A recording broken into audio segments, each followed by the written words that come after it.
KPLU merger with KUOW. Tonight, we look more into the KPLU merger with KUOW. The total $8 million sale will leave KPLU employees without jobs and the university without a radio station. Hello, Lutz, and welcome to News at 9. I'm Paris Franklin. This November, a big change came to campus. PLU's NPR affiliate radio station, KPLU, is currently negotiating an $8 million merger with the University of Washington's KUOW. Announced November 12th, President Christ said in a press release, "We believe this makes sense for the two universities." The announcement came as a surprise for KPLU employees, who will have to apply again with KUOW. However, the effects will be felt across campus.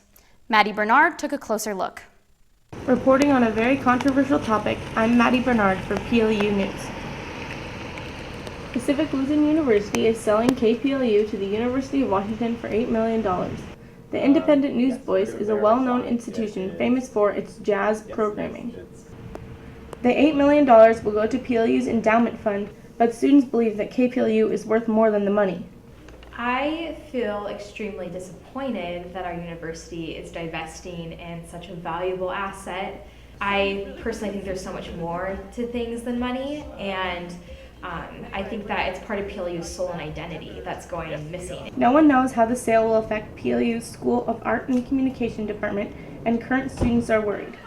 Students, alumni, and faculty are joining together to keep the station at PLU and have started a petition, which already has over 500 signatures. KPLU has been a pretty significant thing, especially to the comm department. Probably the comm department and the music department will be the two most affected departments. Number one, it gives comm students an opportunity to go and get a professional experience, and all they have to do is walk across the street, and that's pretty cool. Dean of the Communication Department, Cameron Bennett, did not wish to appear on camera, but said, unfortunately, that he was not privy to the discussions and negotiations that led up to Thursday's announcement of the pending sale, but the impact of these types of decisions are hugely significant. I'm Maddie Bernard with producer Lucas Schomburg reporting for PLU. Mast Media continues to cover KPLU as more details emerge. The large response from the PLU community has put Christ on the spot. Mast TV talked with President Christ about the surprising decision to sell. So the two stations have been talking about doing something about the problem of having overlapping public radio stations in the region for at least 12 years, and the former general manager at KUOW said it's started 28 years ago. So we've been considering the problem. So we're one of the largest metropolitan areas in the country that has competing public radio stations. So for instance, both KUOW and KPLU spend $1 million a year on exactly the same programming that covers 9 hours a day. So we're repeating, and you can switch from station to station and almost not miss a word between the two. So that's resources of a public service in the region that are being squandered because of our competition. People are consuming media very differently now. Over the past 15 years, the listenership of all radio among teenagers and 20-somethings has dropped 41%. And for over 50 crowd, it's dropped 13%. And that's just in 15 years. So to have competing stations competing for the same small audience is not a way to establish a healthy public radio. If we have an asset that is declining in value, we need to figure out what to do about it. And so since we value the public radio and we value this region and its listeners, this was a mutually satisfactory way to do this. And we intend to actually focus on investing in things like jazz performance, mass communication, media lab, things that are the legacy of KPLU. Because KPLU and that scrappy group from 1966 have created a tremendous amount of value for this institution and for this whole region. And so this is the best way to preserve what they have done and to make the best possible use of that value. The sale is expected to be finalized by the Federal Communication Commission within 3 to 6 months. As the story continues to unfold, check for more information at our website at mastmedia.plu.edu. This holiday season, PLU ceramic students sold their handmade bowls for charity. The PLU community lined up November 28th for the Empty Bowls fundraiser in the University Center. Home-cooked soups and handcrafted bowls from PLU ceramic students were available for a $10 donation. The soup was made from ingredients harvested from the PLU community garden and cooked by Dining and Culinary Services. All proceeds from the event went towards Trinity Food Bank.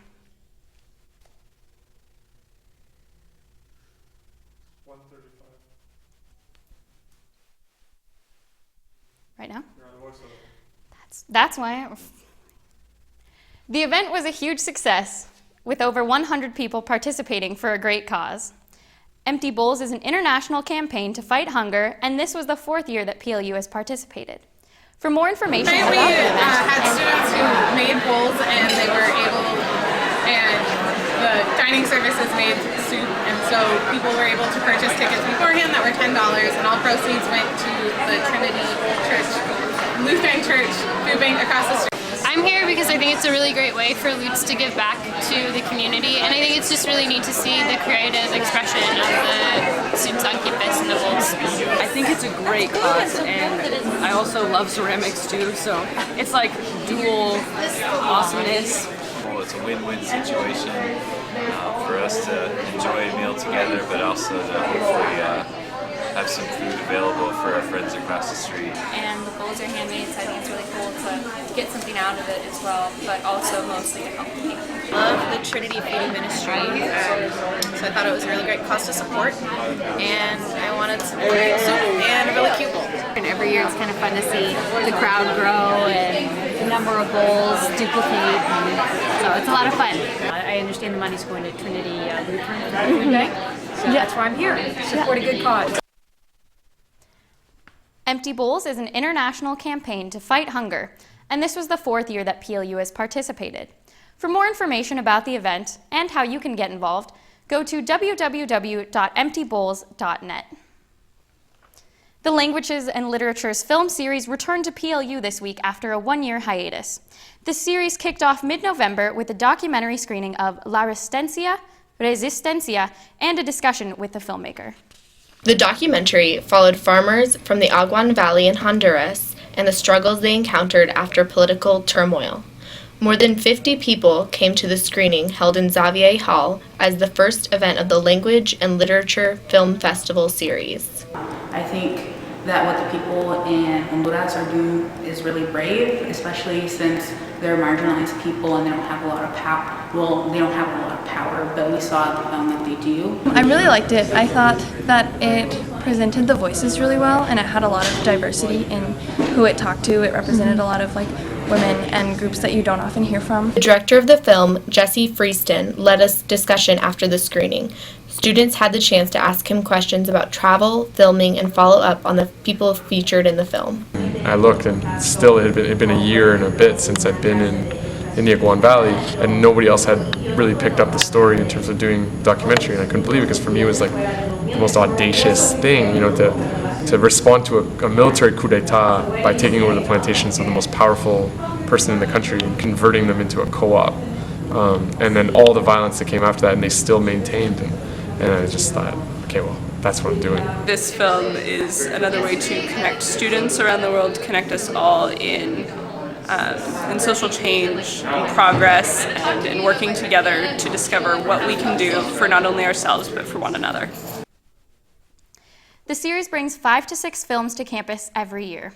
The next film will be screened December 4th in the Scandinavian Cultural Center. Look for more information at the PLU Department of Languages and Literature's film series on Facebook. The Red Square Christmas tree lighting ceremony has become a tradition at PLU. This year, however, the tradition has changed a bit. Now PLU will light the trees already around Red Square. This has been met with some controversy, so we asked PLU students what they think.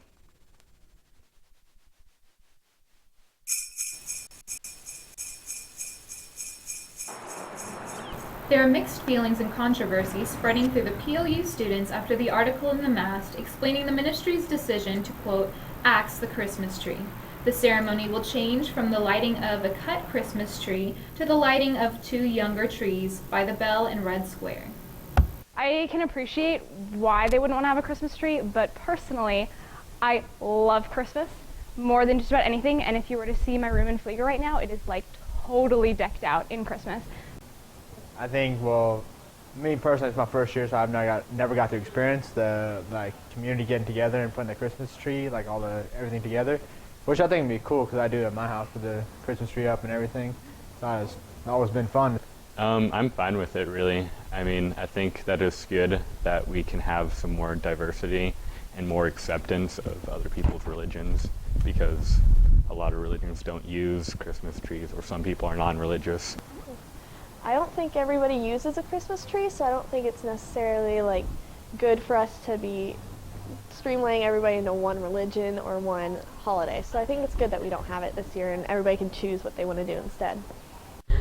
I don't know, if they can incorporate other religions somehow too, but to keep that Christmas tree here, because it was founded on Christian traditions and it is a Lutheran school, so there's still those Christian morals, and I think that it's an important part of who we are at PLU, and so I think we should keep the Christmas tree.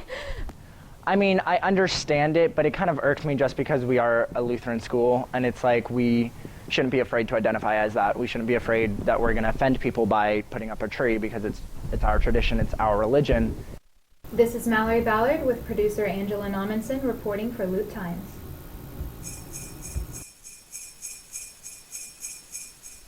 There will still be a lighting ceremony held this Friday in Red Square at 5:15. All are welcome to stick around afterwards for hot chocolate and carolers. Up next, we look at seasonal affectiveness disorder, or SAD, and how it affects PLU students, talk with Lutz about how they plug in on campus, and look inside Kyle Lutz's closet, student Kyle Parsons' closet. Stay tuned.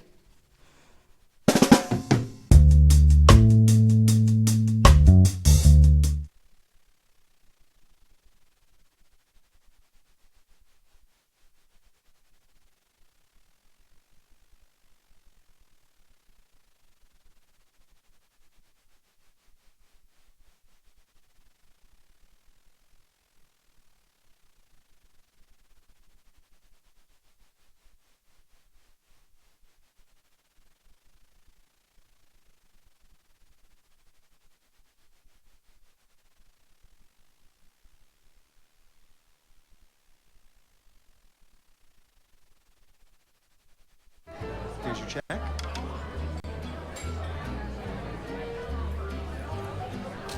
Oh, you got it. Since I got rid of my car, I really enjoy walking. Okay. God, no. Getting pulled over for buzz driving could cost you around $10,000 in fines, legal fees, and increased insurance rates. Oh, you're home early. You live with your mom? That'll set your game back a few years. Buzzed, busted, and broke. Because buzz driving is drunk driving.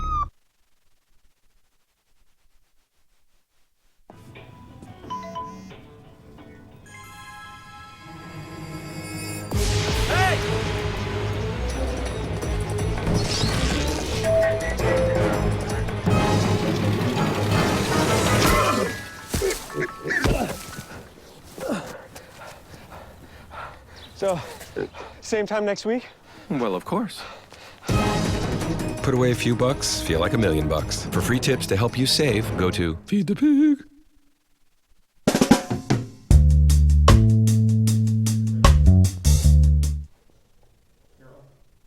Welcome back, Lutz. This is Sarah Giomi, your source for PLU arts and culture. This is a month that can bring happiness and joy, or sadness to some. See what Lutz had to say about this. According to Mayo Clinic, seasonal affective disorder, or SAD, is a form of depression which typically is most prominent within the fall and winter months. According to Global Post, college students may notice a decrease in academic performance, feelings of wanting to stay in bed and skip class, desire to eat comfort food, and minor body aches.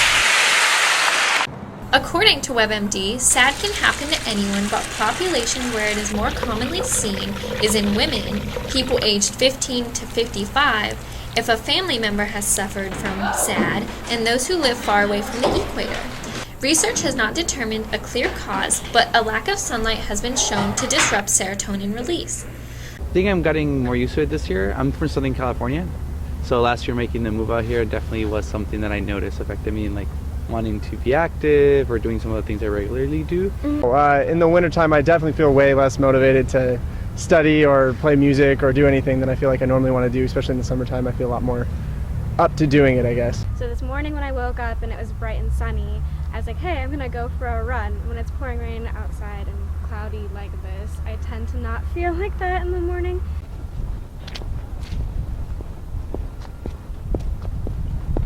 You have to, I guess, debate whether it's worth going all the way from upper campus, from lower campus because of how cold it is or how rainy it is. So I guess that's how it's affected me personally.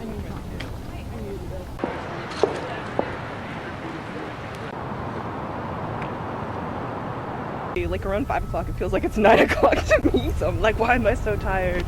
The good news is that clinical treatment usually isn't needed, and some small changes have been shown to help, such as adding some more color to your dorm room, interacting with others on campus, or being physically active.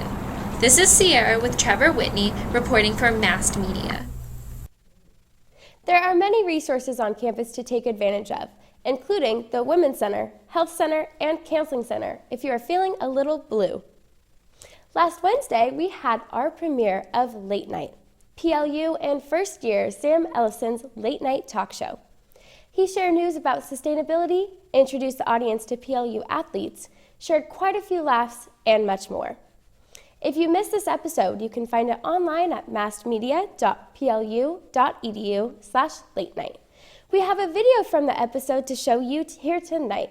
Kyle Parson, a senior, will be featured in 2 reality TV shows in 2016. We met him last month here in the studio, but we got the opportunity to look inside his closet and hear about his ongoing journey to fame. I auditioned for 2 reality TV shows.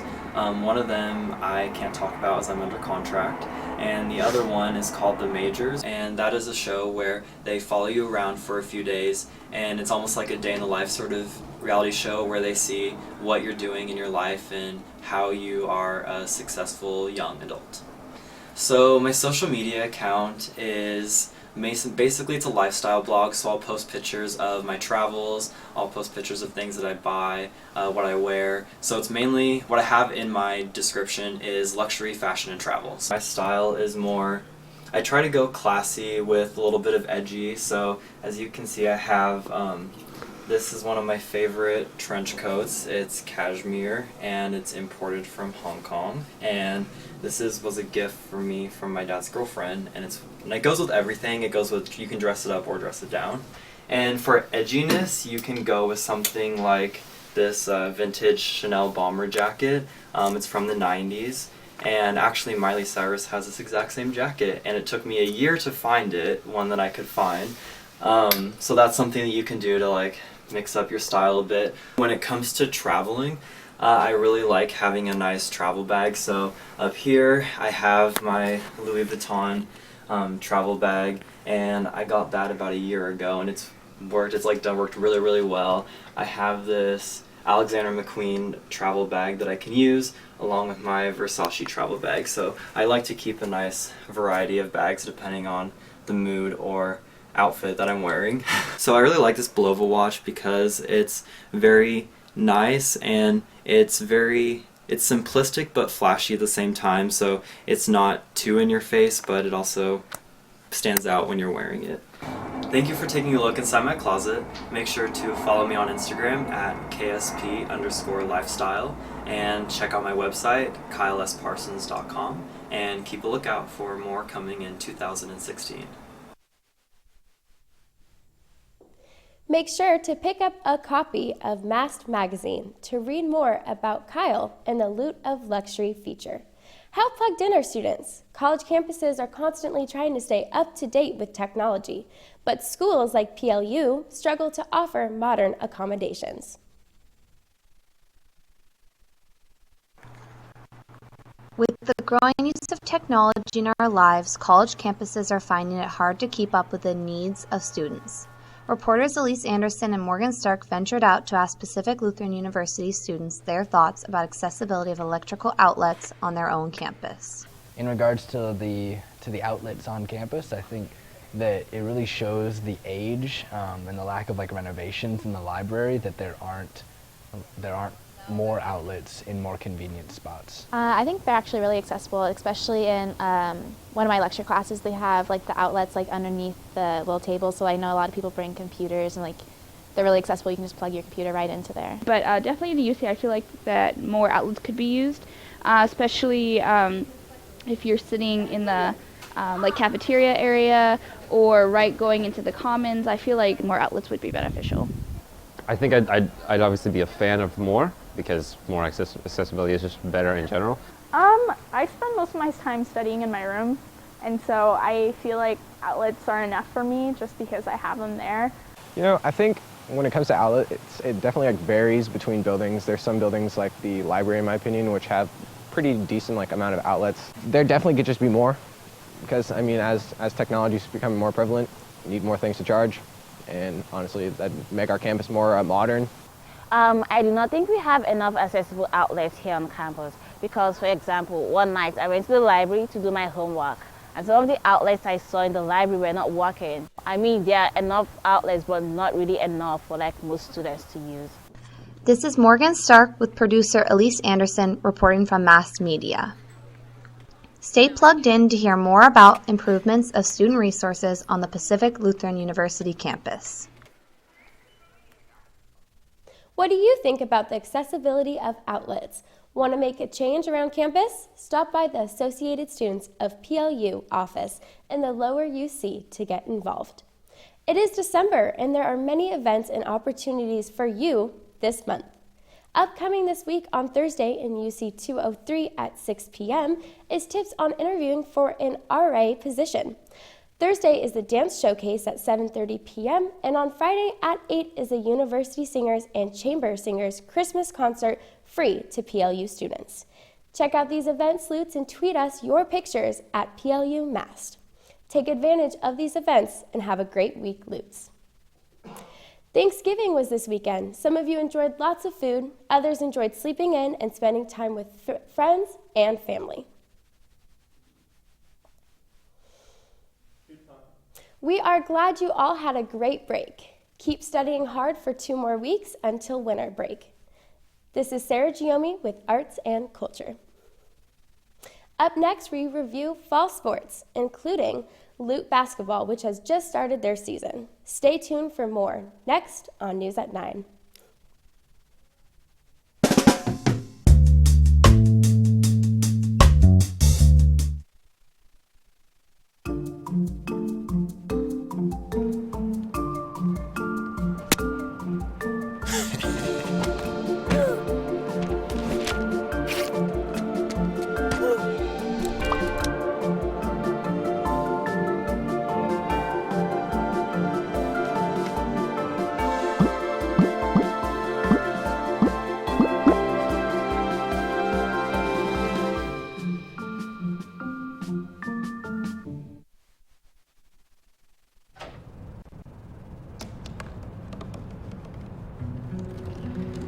They said I couldn't dream. Called me a piece of trash and swore that's all I'd ever be.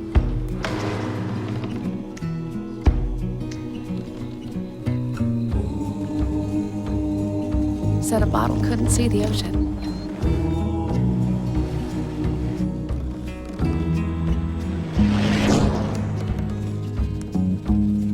Give up. Go back to the dumpster. But I didn't listen. I made my way.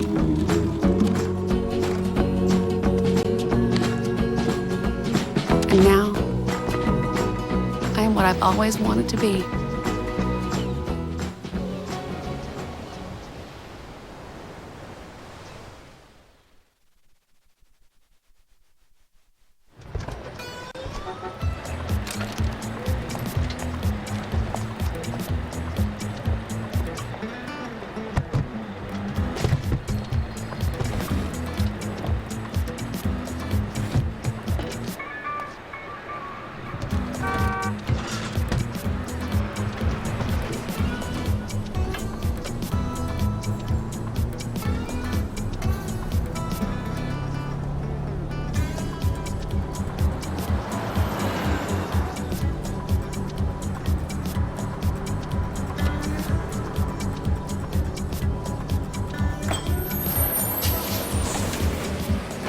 It's a short ride from your neighborhood to your naturehood.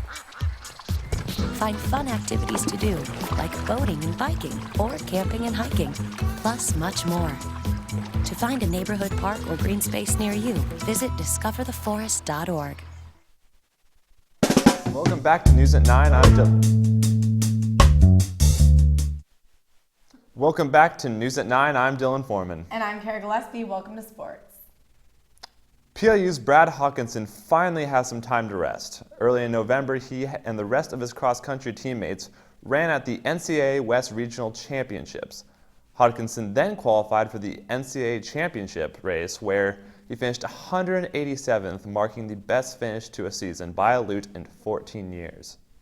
PLU's swimming teams were also very busy in November.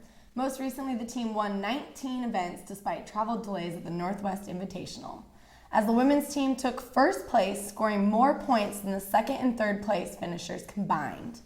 The men's team finished third, just behind Whitworth. The teams both get a few weeks off now, but will be back in action in mid-January. Winter sports have begun. Lutes, it's time to get ready for a new season. Jake Billieu reports on the court with PLU's men's basketball team. Basketball is back at PLU, and the team is looking to be much better than they have been recently. Well, our expectations are pretty high. We have a real good mixture of youth and experience, as they say. We've got a pretty good freshman class and all the way up the line. So we've got, for the first time in a couple of years, really good internal leadership, which is necessary for a good team. In order to get there, the team still has a lot to improve on from last year. If you check on the last 3 years, we have lost a ton of close games, a ton of games in the last 2 minutes. So we got to figure out how to get that done. And I think that's a confidence thing, and I think these guys are a more confident group than we've had in a while. That confidence comes from the team's leaders, who have had the responsibility of showing the younger players how it's done. Yeah, we kind of have to lead by example. We've got a good core group of leaders. I think there's 5 of us this year, and we kind of have to, set the example for the underclassmen as well as the upperclassmen. And so we're the first one to every day. We've got to practice early, kind of send out big texts, things like that. Kind of just set the tone for what we want to do as a team for the season. On top of that, at the core of a team's success is their chemistry, and the guys seem to be getting along just fine this year. I feel like we got a good mix of guys. We got a lot of unique personalities, and I feel like we mesh well as a team. Everybody enjoys being around each other, and it's a good group of guys to hang out with as well as play with as a team. This is Jake Billieu reporting for Mass TV. The team has started with 5 wins and just 1 loss. Be sure to watch us play at Olson Auditorium when you get the chance. But if you didn't get the chance, Jake Billieu has you covered with highlights from both basketball teams' conference openers last night. Lute basketball came home for the first time this season Tuesday night as the teams faced off against the University of Puget Sound. The girls kicked things off by falling behind early, but rallied back in the second quarter with a 19-0 run, heading into halftime with a 34-29 lead. Samantha Calais led the team with 15 points from 5 3-point shots, and Lacey Nicholson had a double-double with 14 points and 10 rebounds. However, as the Lutes tried to seal the win late in the fourth quarter, UPS went on a 7-1 run to tie the game and send it into overtime. The rival Loggers would ultimately prevail 79-69. The men's team followed up the women's heartbreaking loss with a hot start, as Brandon Lester and Dylan Foreman led the offense with a combined 43 points for the game. The Lutes entered halftime with a 37-35 lead. The Lutes went on a bigger run to secure the lead for good late in the fourth, as Eric Swartout, Jared Christie, and Bryce Miller provided extra offense to allow the Lutes to secure the 72-60 win. For Mass TV, this is Jake Billieu. On the road for a while, as the men's team's next home game isn't until January 15th against George Fox. However, the women's team will be back Sunday, December 13th to host Evergreen. We hope to see you there. That's all for tonight. Make sure to tweet us your thoughts at PLUMast. See you next week. Thanks for watching.